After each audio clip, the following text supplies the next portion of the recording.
अस्सलाम वालेकुम। आज हम वाइट कौरमा बनाएंगे। उसके लिए पहले 5 दरमियानी कटी हुई प्याज ले लेंगे। उसको जो है पानी में उबाल लेंगे और पानी में जो है 4 से 5 मिनट के उबालने के बाद आपने उसको जो है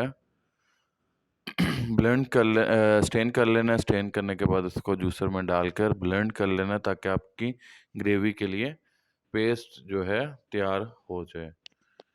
और फिर जो सबसे पहला इंग्रेडिएंट है वो है देसी घी के 3 चम्मच।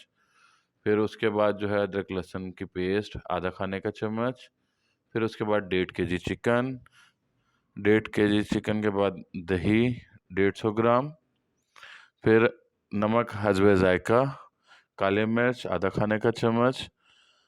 फिर उसके बाद ज़ीरा आ जाएगा आधा खाने का चम्मच। घर का पिसा हुआ गरम मसाला आ जाएगा आधा खाने का चम्मच। और काजू और बादाम जो है मैंने 100 ग्राम लिए। इसके साथ आप पिस्ता भी ऐड कर सकते हैं।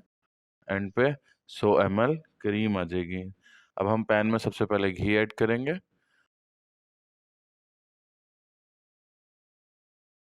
और उसको मेल्ट होने देंगे।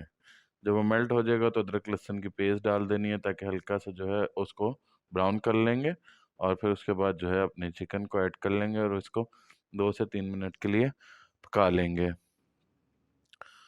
और जब चिकन हल्का सा पक जाए तो फिर उसके बाद आपने दही ऐड कर देना है। दही ऐड करने के बाद जो है प्याज की पेस्ट ऐड कर देनी है और इसको करीब 10 मिनट तक जो है पकने देना है।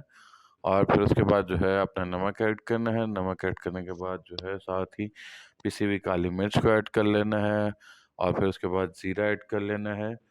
फिर उसके बाद जो है घर के गरम मसाला ऐड कर लेना है। फिर उसके बाद जो है आपने इसको पकने देना है ताकि खाना जब घी छोड़ दे तो आपका जो है इस तरह ग्रेवी तैयार हो जाए। तो आपने इसके अंदर अपने जो है क्रीम जो है वो ऐड कर देनी है। जब क्रीम जो है 3 से 4 मिनट के लिए पका लें फिर उसके बाद जो है इलायची खुशबू के लिए डाल ऐड कर लेनी है। और फिर उसके बाद जो है अपने ड्राई फ्रूट काजू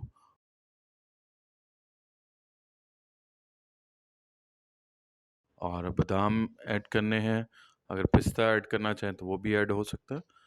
तो ये आपकी जो है चिकन स्पेशल कौरमा जो है वो रेडी हो गया। इंशाल्लाह नेक्स्ट वीडियो में मिलते हैं। अल्लाह निगहबान।